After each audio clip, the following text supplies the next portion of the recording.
I will say there were moments where I was a little discouraged of, you see other people that are much better at this than, they were better at it than me. And Uh-huh. but now looking back after I've been doing this for 10 years, I feel a lot, a lot more confident in it. And um, like anything, practice makes perfect. And I think, over time I was able to really grow in that. So even as a, older, and later in life, it was a different kind of reading that I was doing.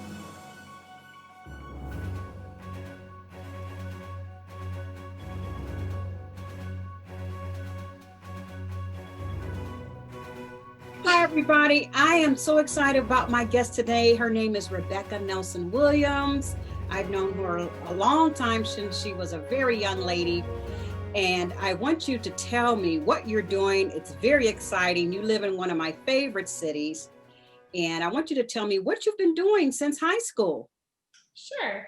So after high school, I went to the University of Wisconsin in Madison and got my undergraduate degree in international business, and then decided that I wanted to pursue my master's degree. I figured out I was a little bit more interested in the international relations part. Sure. And so came out to Washington, D.C. and got my master's degree in international affairs. And that was, gosh, over 10 years ago now. So after that, I joined the State Department, where I've been working as a foreign affairs officer for the last 10 years. And during that time, I've pretty much focused my work on political military affairs. So basically, our relationship with the United States relationship with other countries' militaries, so the security cooperation that we have.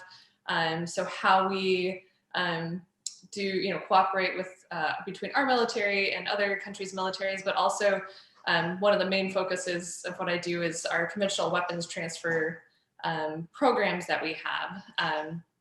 So I can go into more detail on that, but essentially just whenever we're selling weapons to countries overseas, there's a lot that goes into it. I imagine. Yeah, so the considerations that we make, and the State Department actually oversees that whole foreign military sales program. So I've been working on that, and that has led me to be able to work a couple of different jobs, going on details over to the Pentagon, and then also a couple of details that I did on 2 different occasions over at the White House. So it's been very exciting. I didn't foresee myself back in high school going into this field of work, but it's been really exciting, and I've definitely enjoyed it.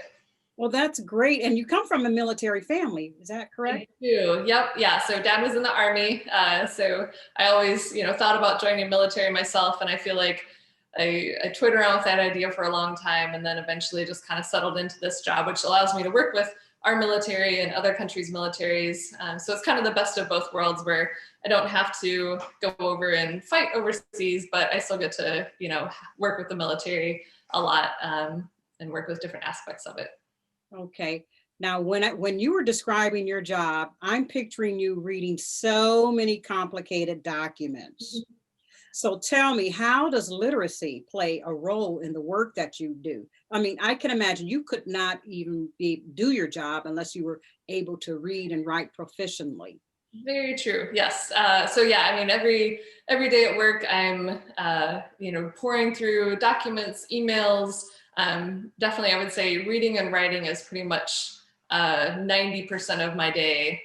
The other portion of it is being in meetings, which usually I have to come out of those meetings and write meeting notes from those. So yeah, I mean, throughout the day, I'm reading various documents and reports coming in from embassies overseas, and reports coming in from like the intel community.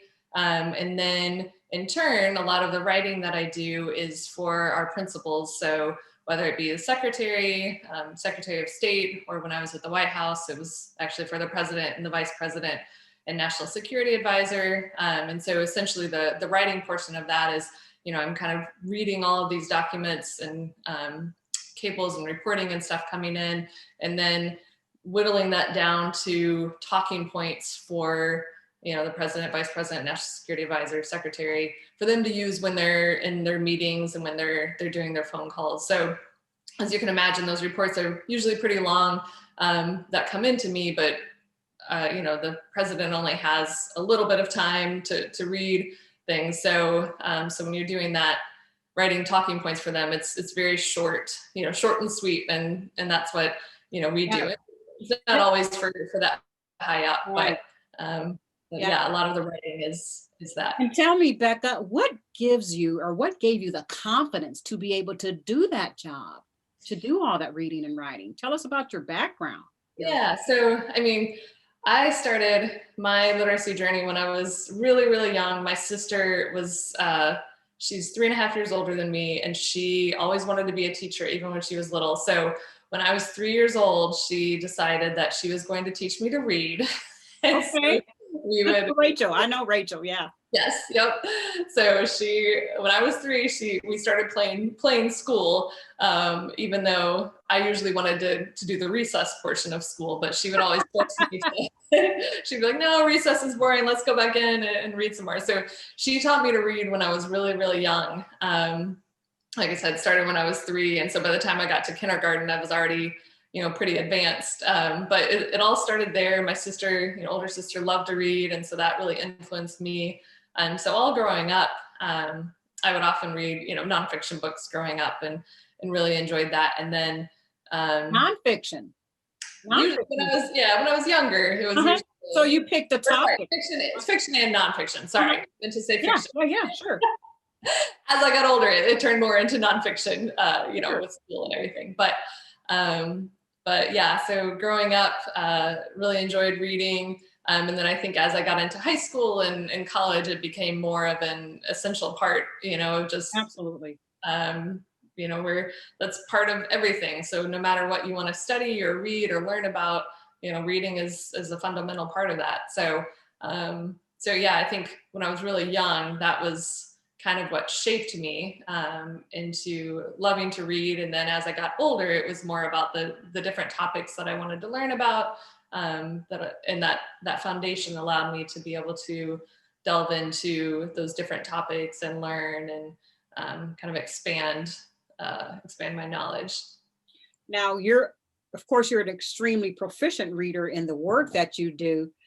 What is the most important skill that you've learned? I mean, you've got to take something that's a stack and make it very succinct. Yeah, it's been a lot of practice, I would say, just practicing over the last 10 years. I know when I first started this job, I probably wasn't that great at it. But, I think just having that baseline of proficiency in reading really helped me to be able to start off, being able to read quickly and then take that information and condense it down into, pulling out the essential points that need to be conveyed.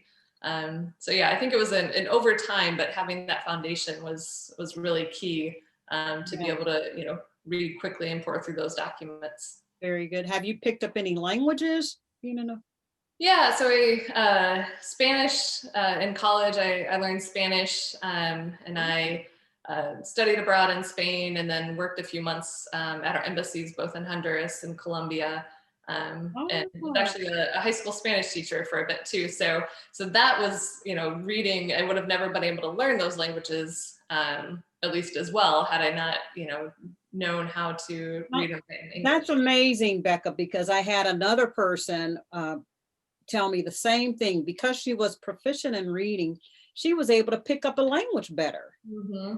Yeah, in fact. Yeah.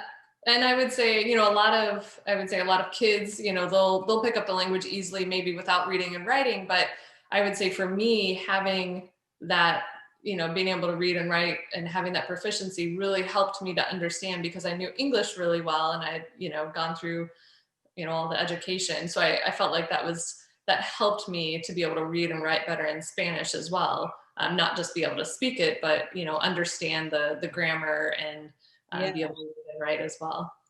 Yes. Well, now that you're a mom, you and your husband have a little infant. How old is she and what's her name? Gabriella, Gabby for short, but Gabriella Grace is her name. So well, Gabriella Grace, and I'm sure that you and Ulrich, is that how you say his name? Ulrich, close enough. Ulrich. Yeah. How are you going to continue this journey with her as far as teaching her reading and making literacy important in her life?